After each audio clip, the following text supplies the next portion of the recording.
पिंपळनेर पोलिसांची धडक कारवाई। अवघ्या 2 तासात अनर्थाचा उलगडा। संशयित आरोपी पतीला अटक।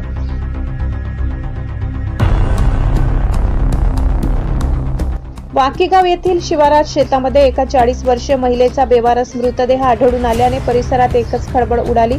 घटनेची गंभीर दखल घेत पिंपळनेर पोलीस ठाण्याचे प्रभारी अधिकारी सहाय्यक पोलीस निरीक्षक नामदेव सहारे यांनी आपल्या पथकासह तात्काळ घटनास्थळी धाव घेऊन तपासाची सूत्रे वेगाने हलवली। पोलिसांनी तातडीने मृत महिलेची ओळख पटवली असता तिचे नाव सुनंदा गोट चौधरी वय 40 राहणार वाकी तालुका साक्री असल्याचे निष्पन्न झाले। अधिक चौकशी व तपासादरम्यान दिनांक 9 ऑगस्ट रोजी दुपारी 4 वाजेच्या सुमारास वाकी गावाच्या शिवारातील शेताच्या कारणावरून सुनंदा चौधरी यांचा पती गोट गंसाराम चौधरी वय 46 राहणार वाकी तालुका साक्री यांच्याशी वाद झाला होता। या वादातून चिडलेल्या गोट चौधरी याने पत्नी सुनंदा यांच्यावर प्राणघातक हल्ला करून त्यांचा जीव घेतल्याची धक्कादायक बाब तपासात समोर आली।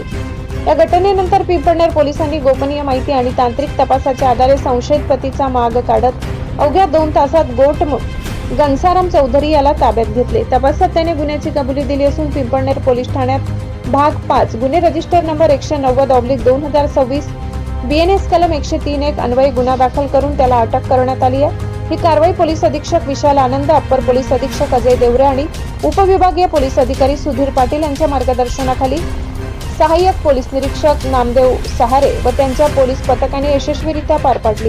घटनेची माहिती मिळताच अत्यंत कौशल्याने व वेगाने अवघ्या 2 तासात या गंभीर गुन्ह्यांचा छडा लावून आरोपीला जेरबंद केल्यामुळे पिंपळनेर पोलिसांच्या तत्पर कारवाईचे सर्वत्र कौतुक केले जात आहे। ब्युरो रिपोर्ट पिंपळनेर, सहसंपादक अनिल बोराडे। सुरेखा चंद्रकांत ठाकरे, मी पारगावचे मैची बहीण बोलते मी। आम्हाला काहीच माहित नाही। आम्हाला घरात फिरीत आणली तेव्हा आम्हाला फोन केलं तेव्हा आम्ही आलो। कुठं राहायचे ते? आम्ही पारगावला। आणि ते कुठं राहायचे? वाकीला राहायचे। शेतात राहायचे? नाही, घरी शेतात झाली कामाला गेली होती। नाव काय? सुनंदा गोट चौधरी। काय नाव काय? कस्तुरी रमेश साईल जामकेल। मयत झालेली महिला तुमची कोण आहे? बहीण। कसं झाली? ते आम्हाला काहीच माहिती नाही। प्रियत आम्हाला घरी सापडली, घरी घेऊन आले होते ते। कोण घेऊन आले? ते काहीच माहिती नाही, फक्त आम्हाला फोन आले होते म्हणून आम्ही तिथं आलो होतो। कोण कोण आलं त्याच्याबरोबर? त्यांच्या बरोबर कोण कोण? ते काहीच माहिती नाही, फक्त आम्हाला फोन आला होता, आम्ही आलो आणि प्रियत घरात होती।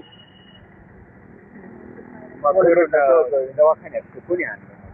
ते काहीच माहिती नाही, पण ते म्हणे इथं दवाखान्यात ते दाजीन ते तिथं दवाखान्यात जमा होऊन गेले आणि पोलीस गाड्या आल्या म्हणे। किती वाजता? आता किती वाजता? 10-11 वाजता आले होते गाडी तिथं।